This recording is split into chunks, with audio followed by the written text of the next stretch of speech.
Angela Raspass, your guide to a wholehearted business and life. And what I'd like to talk to you about today is goal setting.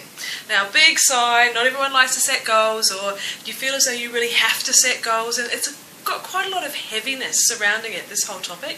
So what I'd like to do today is to lighten it up and to give you some tips as to how to change the whole way that you're approaching goal setting so it's a lot easier and you actually do achieve the things that you set out to achieve. Now, the biggest thing with goal setting is that I think actually Danielle Laporte with the Desire Map has set this up really well in terms of the way that she describes it. The biggest thing is that we forget why we're setting the goals. At the end of the day, we set particular goals that we think we want to achieve, not because of the goal itself, but the way we're going to feel once we've been successful. For example, I had a goal of stopping smoking, which I managed to do at the beginning of this year with some help from a fantastic woman over in America, a quit smoking coach called Cara. Now, why did I want to achieve this goal? Because of the way I wanted to feel. I wanted to feel fit and vibrant, and as though I wasn't going to die too early, to be honest. And so I could run around on the soccer pitch with a lot more energy. So that was the motivation behind the goal. I can imagine myself feeling in a particular way once I got there, and that allowed me to achieve this goal quite easily. So this is all about setting goals that have heart behind them, not just SMART. We've all heard of SMART goals. They're specific and they're measurable and they're achievable and they're timelined and they're relevant. Didn't quite get that one in the right order, but you know what I mean. These SMART goals, the concept has been around for a very long time, and it's got a lot of masculine driven energy behind that. Well, my philosophy is that you need to balance that with heart goals, and that's where the concept of the feeling comes in. You know, the only reason this time round I've managed to be successful with stopping smoking, apart from having the help of Cara, was because I connected very strongly into the feelings that I wanted to experience as a result of stopping. Those feelings of lightness and freedom and success, all of those things that feel so important to me, and that's what came through. Now, these same steps that I apply to the good old stopping smoking can be used in any personal goal and also any business goal. So I'd like to talk you through those steps very quickly now so you can go and try them for yourself. So step number one is the feeling. When you're setting a goal, you're starting to think about something that you're wanting to achieve, you must pause and connect yourself into how is that going to make you feel, because that ultimate feeling, motivation, is the thing that will keep you on track. Step number two is to create the intention. So now you've connected into the feeling of what you want to achieve, make the intention, the declaration that this is what I'm going to do. This is a personal commitment, but it's really putting it out there to the universe. You're committing and making a decision that this is the way that it's going to be from here on in. It really hones you down and gets you focused on what it is that you want to achieve. Now, step three, we want to put the goal into very tangible terms. So nothing airy-fairy, we really want to say, okay, what is the goal, what does it look like, and how am I going to measure it? For example, if you were thinking of starting meditation, your clear goal might be to complete 30 minutes of meditation a day by the end of the month. So very, very specific, and that part is always important with goals. And after that, you've got that concrete, tangible measure, then yes, the timeline does come in. I just mentioned it before.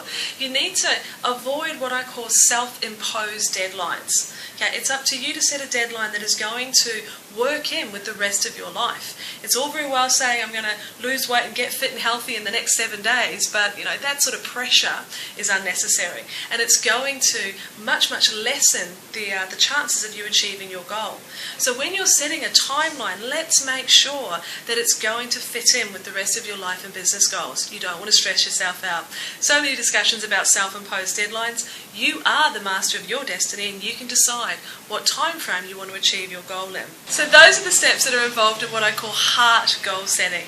Now, just to run you through them again and to give you a concrete example of how this could apply to your business, let's look at the concept of content development, being in touch with your audience. Now, the feeling that you might start with is the desire to be more connected with the people who are going to turn into your clients. That feeling of connection is something that I can completely relate to. So going past there, the intention is then set. I want to become more connected with the audience through my blog posts and my videos. Past that, you then set the actual goal. To do that, I need to create an editorial calendar of topics and subjects that are going to be of value and importance and relevance to my audience. Then you go on to the concrete, tangible part of this goal. What does it actually look like?